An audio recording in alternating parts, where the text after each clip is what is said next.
Welcome back, guys, to day 2 of our R1 build.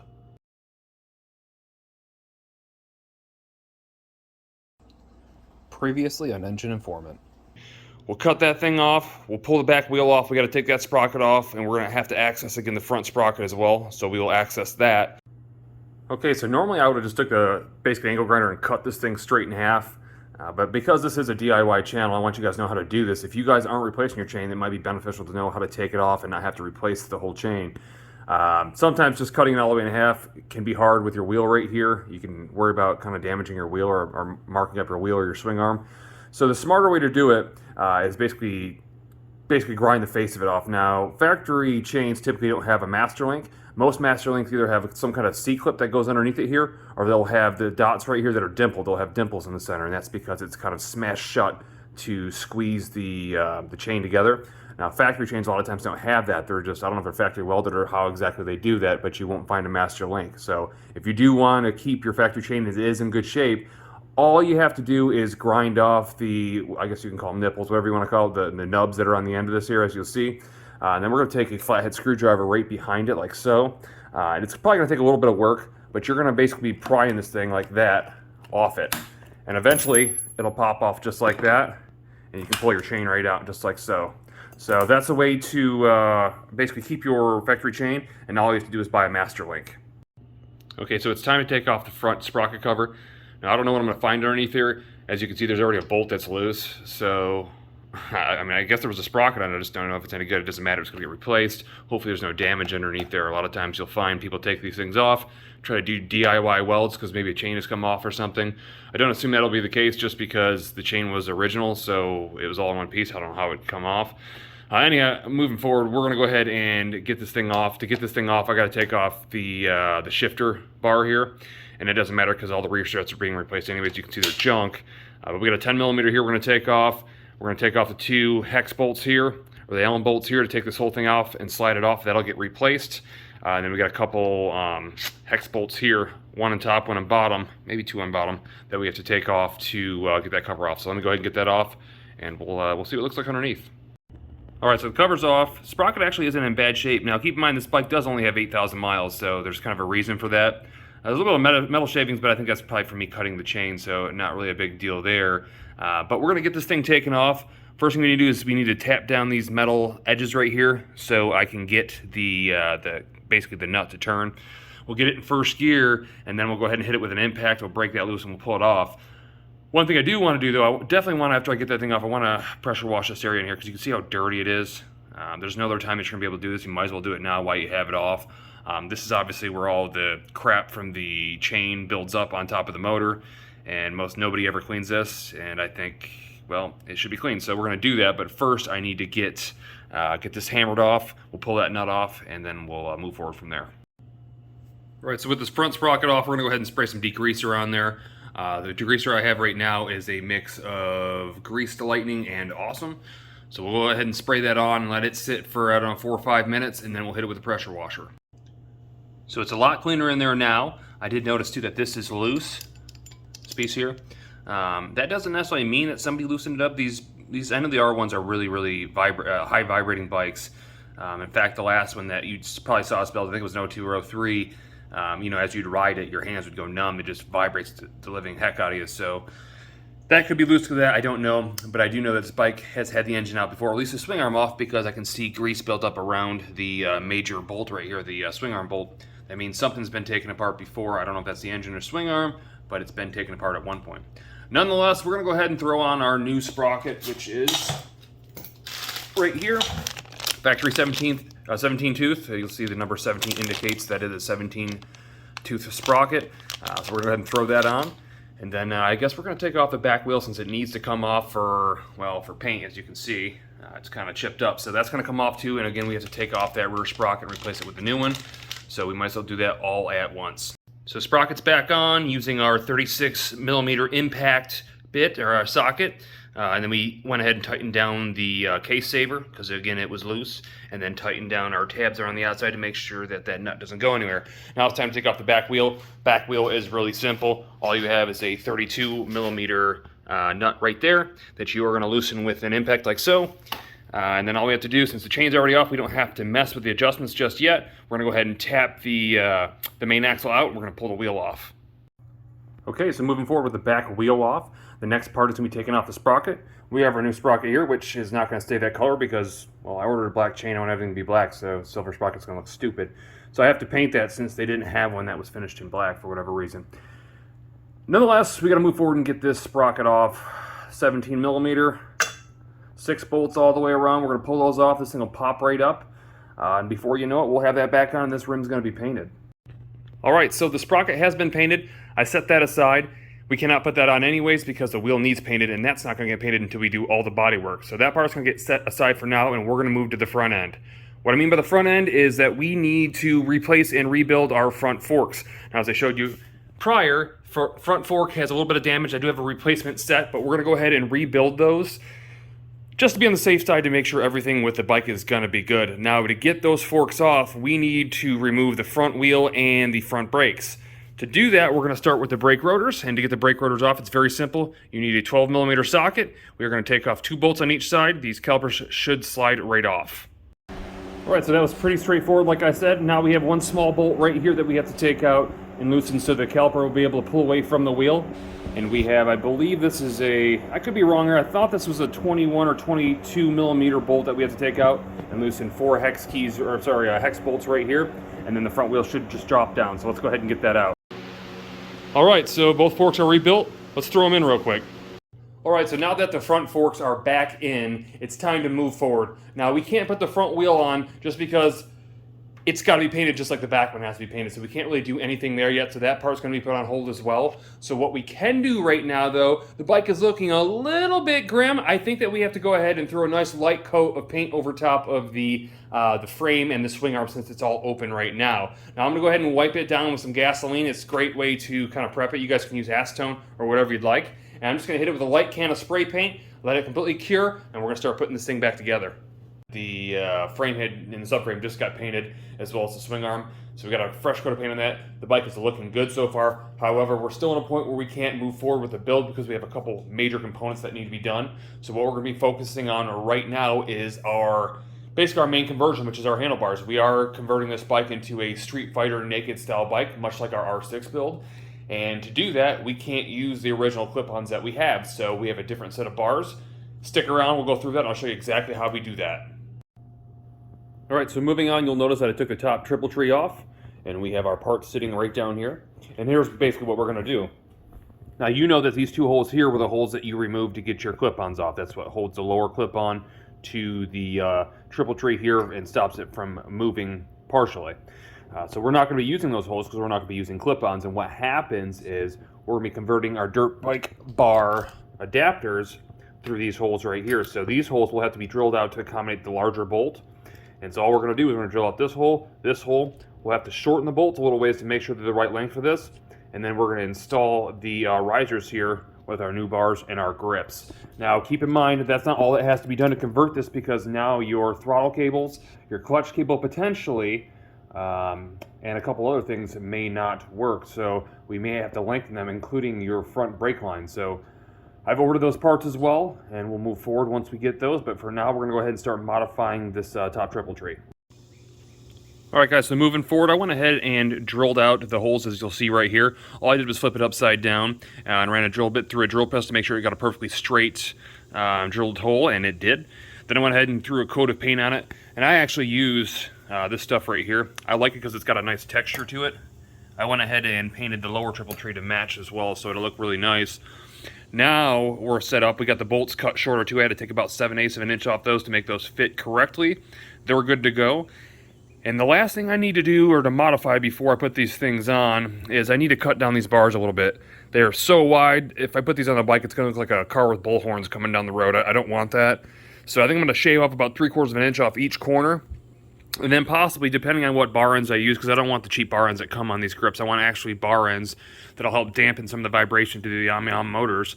I'm going to probably have to drill out the end corners just a little bit. If you look at the ends here, they're rather, if it'll focus, they're rather thick. So sometimes you have to basically just drill those out just a little bit. Not a whole lot, enough to get the bar end in. Anyhow, let me go ahead and cut those bars down. We're going to start getting these things mounted. Alright guys, so I was just getting ready to install the upper triple tree, and then the mail came and I got the last two parts that are essentials to getting this conversion done. Now those two parts are obviously the throttle cable and the brake lines. Now these parts are actually off a newer FZ10, so I double checked and the throttle cables will definitely work. They're exactly the same on this end and pretty much exactly the same on that end, and they're like 4 or 5 inches longer, so they're exactly what we need. The brake line, it might or might not work. And so what I mean by that is everything's kind of the same setup. The difference is that these parts here are longer on the R1 and this is exceptionally longer on the FZ1. And where that might become a problem is if you look at the front upper triple tree or lower triple tree here where it bolts to, that means that this will be a little bit farther down. I might have to make a bracket to make that fit. It's a good idea to make sure that this thing is mounted so there's no flex inside the lines. So obviously we'll have to come up with something, but we'll know better when we get to that point. So let's go ahead and move forward. Alright, so the first thing that we're going to do is we are going to mount our risers on the upper triple tree. And you don't want to mount these down hard just yet. You want them nice and loose, just kind of hand tight down there. We're going to go back and tighten those things down.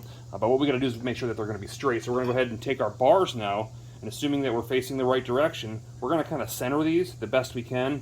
Now, this doesn't have to be perfect because you're probably going to change your angle like this at some point, but you want to get it as centered as you can. It's a little tough because it's a lot wider than a typical bar would be.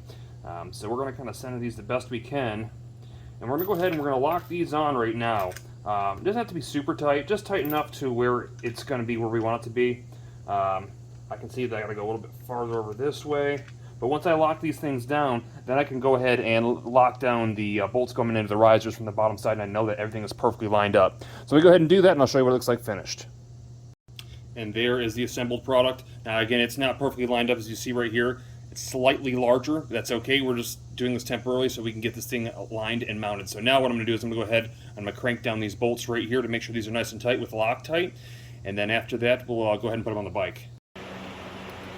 Alright, so there you have it. Now we can go ahead and take our bars back off because they're really just in our way right now. We don't need them there yet. We're going to go ahead and put down our washer and our center nut, and we're going to clamp down the top triple tree and probably realign the forks one more time just to make sure that they're perfect the way they're supposed to be. Alright, so as you can see, we got everything clamped down. Everything's good to go now. Our base is finally set. And a lot of you are saying right now, aren't you going to put the ignition in?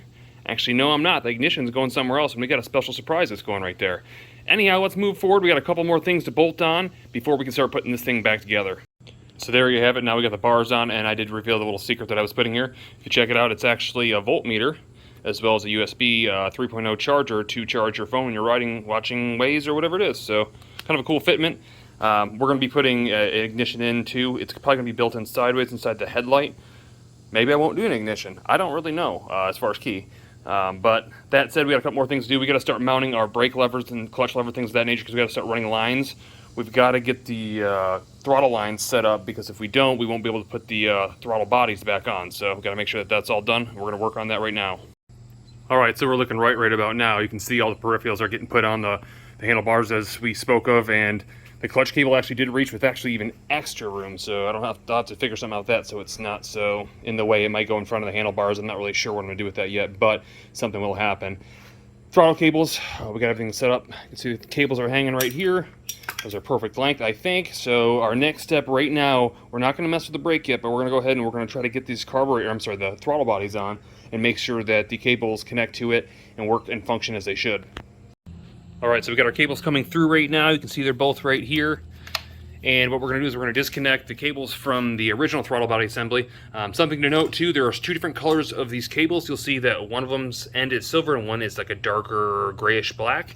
It's important to keep these in the same order because it's kind of a push-pull system. That's why it's got two different throttle cables on it. You don't want to get those things backwards because they typically are different lengths. So I'm going to go ahead and I'm going to pull these out right now. I'm going to attach the others. Hopefully I've got the cables ran the right way. If not, I'm going to have to pull them out and run them to a different direction to make sure I have enough clearance. Alright guys, so the handlebars are coming out perfect. I ended up having to use a single cable on the throttle cable assembly, and the reason why was because the actual cables themselves were like a 1/4 inch too long, to where when I got it inside here, it was so tightly binded because it was pulling each other too hard one way and another. So I ended up having to use the single cable, but the snapback is totally perfect. I mean, there's no problems there. I'm good with that. I still got plenty of things to do. I haven't touched the brakes yet because I think if I do that, I have to put the front wheel back on, which is all fine and dandy, but I also have gauges to build into this thing, the whole front headlight assembly, and a few other things. I also noticed that right there, which sucks. Now, I thought the bolt just wasn't in it. Turns out that it's in it, but just not how I want it to be. So I'm gonna go ahead and get that out. That's nothing that needs to be on camera. It's a pretty simple tap out, hopefully. But then we're gonna move forward, and I think maybe we'll try this brake or something other, because this is kind of the most critical part of this build and making everything work around it.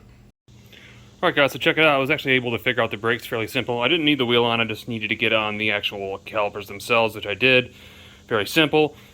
So all I did was basically remove all the bracketry, everything that was there, and then I ran the new FC1 cable down to right here. You see the splits back on both sides, right down to our caliper, and then this clips on just like so.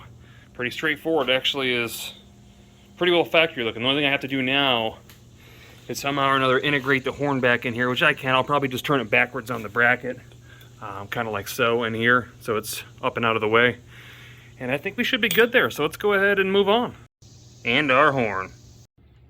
All right, so I officially got the throttle bodies on now. They were not easy. The lower clamps are really difficult. You can see there's 1, 2, 3 you're gonna access from right here. And then that fourth one at an angle has to go down from in this front corner here. Not easy to do, but I was able to figure it out. Luckily, I didn't look in the service manual. There's probably a specific way, but that way was actually fairly easy once you realize what you had to do.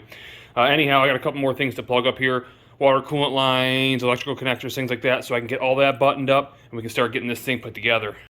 All right, so I got everything buttoned back up and I'm starting to put on the airbox, and I wanted to show you guys something very cool. What you see right here is some velocity stacks, and those are 3D printed.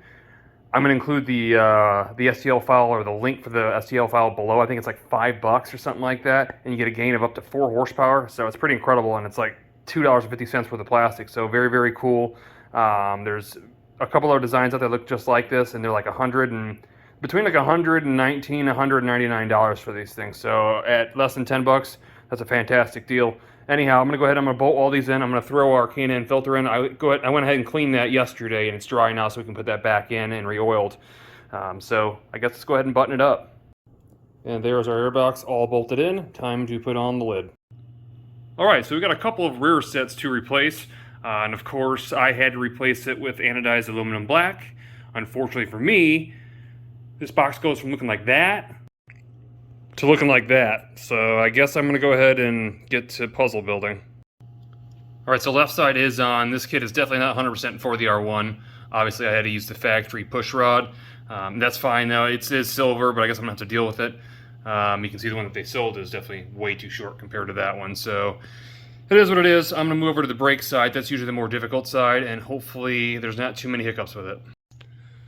All right, so I finally got this right rear set done. This literally, honestly, guys, should have been a whole separate video. For those of you that have worked with the CNC machine rear sets, you know that there's never any instructions, and they never fit right, and I guess makeshift would be the proper word for these things. I don't even honestly know if I'll keep this thing on there. I don't know if I trust these little bolts for me standing on it when I'm riding. Not that I'll be standing that much, but you know what I mean. Anyhow, I want you guys to take a look at this since I didn't make an actual video assembling it. For those of you that might be doing the same bike or trying this, just kind of take a look. Notice like the spacers in between here, all that stuff there. It was a lot to figure out. What I ended up having to do to get the reservoir to fit here, I had to cut a dash in the bracket, you can see here, and just kind of angle it. And then I was gonna actually integrate the original brake switch to one of these bolts and then put a bolt through this part here, though I thought it looked kind of tacky. So I had to utilize the actual switch that comes with theirs. It's actually an electronic switch, and it comes with the, I guess that's the fluid bolt or whatever you want to call it. And then it actually runs back up to the factory location. So it looks pretty good. I mean, overall, I'd say the looks are good. Functionality, we'll see when it's actually all set up and whatever, but like I said, they're not adjustable. They only fit in these one spots. They will not go in any of those other spots with the way things are set up. As again, as far as this other side here, just to kind of show you again, I wanted to integrate the original rod just because I thought it was clever the way Yamaha run that through the frame. The way they kind of, I think, expect you to do this is they have this piece here kind of bolted to the back of that, and it moves. This runs to it from the actual lever, and then they got this one going from the other side of that to the front. It's very makeshift. Like I said, I didn't like it, so I just decided to keep the factory silver, and I'm fine with it. Anyways, that's enough of that. We got a lot more work to do, so let's go ahead and keep moving forward. All right, guys, so I am drilling out this engine mount bolt that's broke off. I know I said I wasn't gonna film it, but I wanted to share something with you. A lot of times when you drill these things out and you go to put your tap in, it usually, let's say you drill out this size, only one area of this is gonna catch it, and a lot of times those things can break off, and those break off in it, you're in trouble because you can't really drill those things out because they're nitrile metal. Anyhow, what I do is I'll tap it to get a center mark, start with like an 1/8 inch just to get it going, and then I'll do 3 different sizes, maybe a 1/4 inch deep, in hopes that it'll have 3 different sections you can grab onto one of these things rather than have to worry about one little small one that could snap. So I'm gonna try to get it out right now. I don't know if it's gonna work, but I'm kind of hoping it will. All right, everyone, so we're moving forward again. We are now on the second most important part of this conversion, and that's going to be the headlight. As you can see, it is again like the R6 build. That's what I was shooting for. I want that same type of look, just a different color scheme, and no, it's not going to stay blue. Anyhow, you can kind of see the way it fits and how it mounts. It's going to stay like that, but I got to basically fill all this in. We still have a gauge mount that's going to be mounted here. And what I'm anticipating on doing, since I'll probably keep the ignition switch, I'll probably run it out of the side right there. It'll be flush with the fascia that goes all the way around it, so it's easy to get to, and it's out of the way. Before on the R6, we kept the original spot here, and when the gauge cluster came over top of it, I mean, you barely had enough room to wiggle that thing out. It was really, really frustrating. The only thing that came out of that was I was able to fit a bottle of water there when I was riding, so that was kind of cool, but not necessarily needed. So we got this thing mounted on here. I got to go ahead and mark this out exactly what I need to do. I got an ABS piece that'll go over top of it, and then there will be some reinforcement with aluminum sheet underneath it. And then I have to design our gauge plate. All right, and there you guys can see phase 2. All we gotta do is do the sides and then test fit it all together into one piece, and then we're converting it to plastic. All right, guys, so right now I'm actually trying to 3D print a custom one cover for right here. So we'll just see how that turns out, but while we're waiting on that, we're gonna go ahead and we're gonna start making our gauge display bracket or brace. And so what we want to do is we want to do the same kind of idea. We're going to kind of make a template. As you can see, I kind of marked it out there. We got to mark dead center, and then mark where our 2 main bolt assemblies go, or I should say handlebar attachments. And then we're going to move forward, and we got to figure out with our gauge. We got to find dead center on the gauge and see exactly where we want it to sit. So I think sitting somewhat like that should be pretty good. And so what I'll do is I'll go ahead and mark center of the gauge and center of the paper, and I will figure out distance-wise, and we'll come up with a bracket. All right, so this is how it lays out on paper. We're gonna go ahead and transfer it from this to the cardboard and test fit it. Once we know these numbers are all correct, where all the holes line up, we'll go ahead and plug it into a CAD software like either Fusion 360 or SolidWorks, and then we'll pump it out to the CNC machine. All right, so this isn't an exact replica of what we're probably gonna need, but this is the reason you do things out of cardboard. If you look at this here, now this is gonna get mounted down in between the clamps, kind of down there. You can kind of see where our gauge reset button is hitting the clamp. That's not going to work, so I need to bring it out probably a good, I'd say another 15 millimeters per se, something like that, and I got to drop it down, so that ought to work, but let me make another copy. Alright, so that one looks right. It looks like the second time's the charm. Alright, so on my screen you'll see all the dimensions inputted into our software. I'm going to go ahead and extrude all these holes, make all those holes cut and give it a shape, and then we'll get to the CNC machine. Alright, so in a perfect world, this is what it'll look like. Let's see what it looks like on actual metal.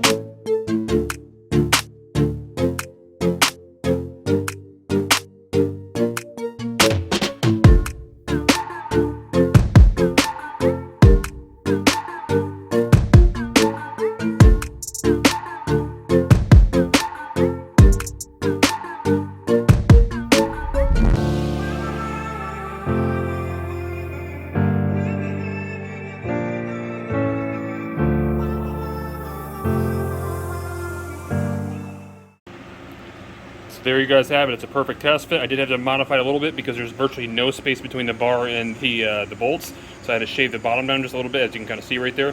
But now it's about to get a coat of paint, and I think it'll be done. Alright, so moving on to electrical, we obviously need to get all the wiring done to convert it to this headlight here from the original headlights. I've already labeled everything. I know how everything has to go. I just have to wire it. Now I have the option to shorten a lot of the wires and take a lot of the wiring out that we're not using, because really these headlights, the harnesses are fairly inexpensive. But I want it to be fully convertible as far as going back to the regular R1 if somebody ever wanted to do that. So I want to make sure that I keep everything accessible to do so. That means that I have to try to hide this rat's nest somehow or another and make it I guess, usable so it's not in our way. So I've kind of got things folded up and out of the way. I've got to do a couple wire attachments or wire connections, and then I think I should be able to bolt this thing up and get a test fitment. Alright guys, so we're almost there. You see this is the part that I 3D printed here. It was actually supposed to go down the sides and have a mount for the ignition, but the PETG filament did not want to play nice, so I just printed the top half here. It's all really got away with, and I decided to go ahead with aluminum mounts. And basically aluminum mounts, you'll see, will be mounted somewhat like so, and the ignition obviously will get mounted in there. The only thing I don't like is I'm going to have to run 2 bolts here and here for the ignition to be held in. I didn't want to have to do that, but unfortunately, unless obviously JB welded on the inside, I don't see there any other way, which I guess it is what it is. The plates will be painted black, and then after I get it all together, I get to take it all back apart again so I can paint that. So yeah, let's go ahead and do that. Alright, so just to give you an idea of what this headlight looks like, there is the side panel in with the ignition installed. Everything clears and looks to be okay, and you can't see the wired mess inside there, so it's actually perfect. I gotta do the other side now, get it ready to go, and then we're gonna take this thing off, and it'll be waiting, I guess, for body work till we see it next. Alright, so moving forward, I've been trying to hide as much wiring as I can down the sides here, up and inside. I've even run the fuse panel, which used to sit right up here on the front by the radiator, down here on the side so it can still be accessed, but you can't see it. It's just a black box, so that's kind of beneficial there. Last thing I'm doing right now, electrical-wise, is I got to connect the gear indicator. Now, this is the same as the R6 build and the other R1 build. They're pretty much always the same with Yamahas, and so that'll sit probably right here on the bottom corner of the gauge. And then it's going to run down through, back with all the rest of the wires up, in and out. You got a 3-wire connector right here, as you've seen in my other videos, that you're going to basically connect one end of it to that, and the other end to the other connector. It's pretty straightforward. And then you have 2 wires to hook up. You got to connect the crankshaft position sensor, which is right here. Now, in the manual, as I said before, it never tells you which wire to connect it to, whether it be the black and blue or the gray. Connect it to the gray one, not the black and blue. Connect it to the gray. And then you have 1 more wire, which is a black with red. It's really simple. We'll run that back up here to our starter relay. It should be switched power up here somewhere. It can't be constant power because it would stay on. It's got to be switched.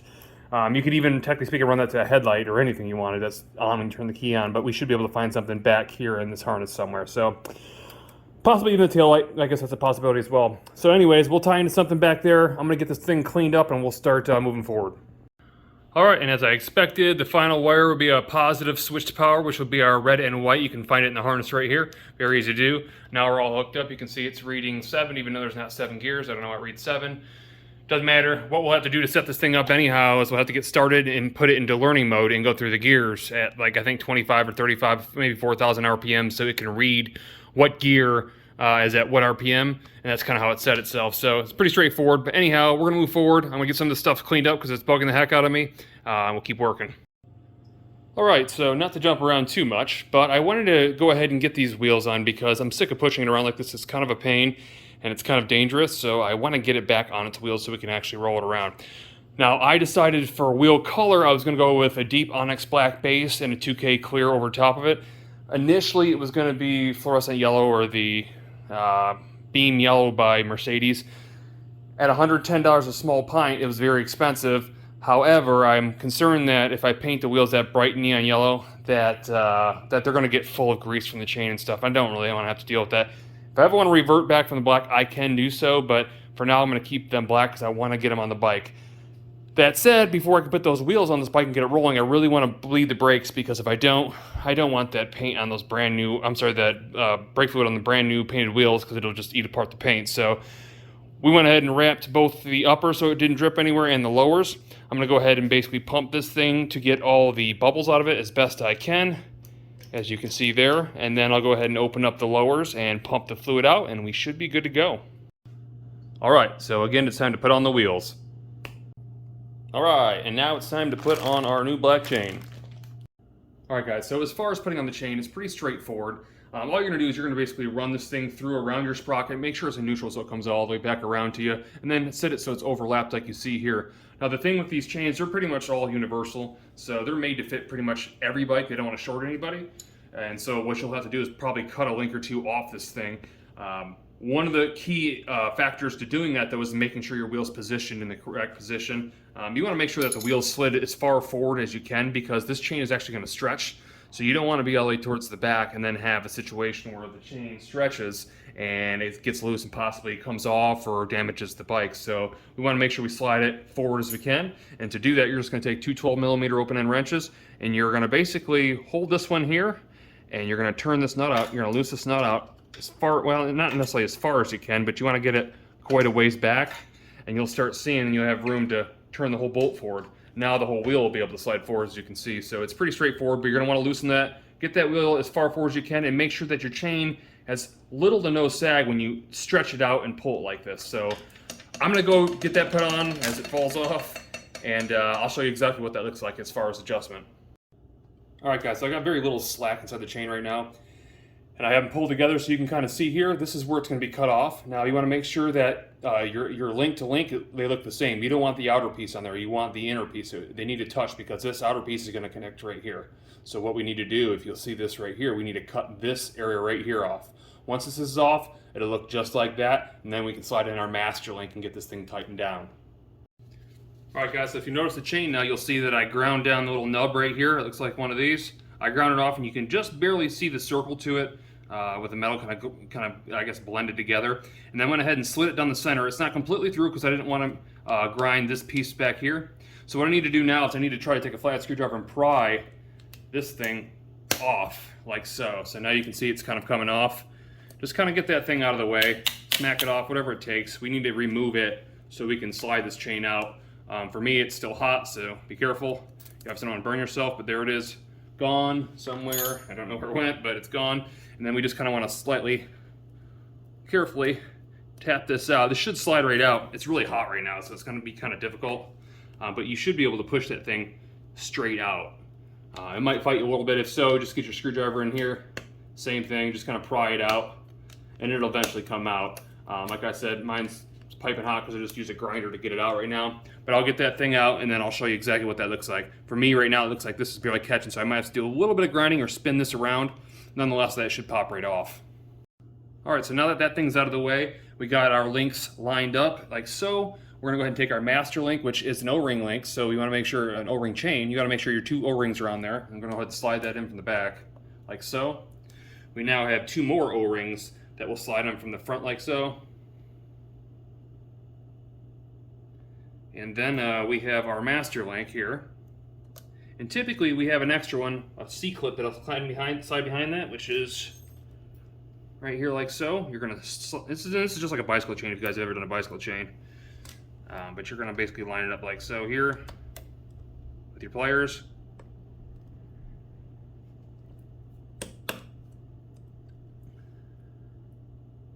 I'm not really sure what just happened there. Oh, I don't have it all the way back, that's why. This piece was in the way, just finally showed up.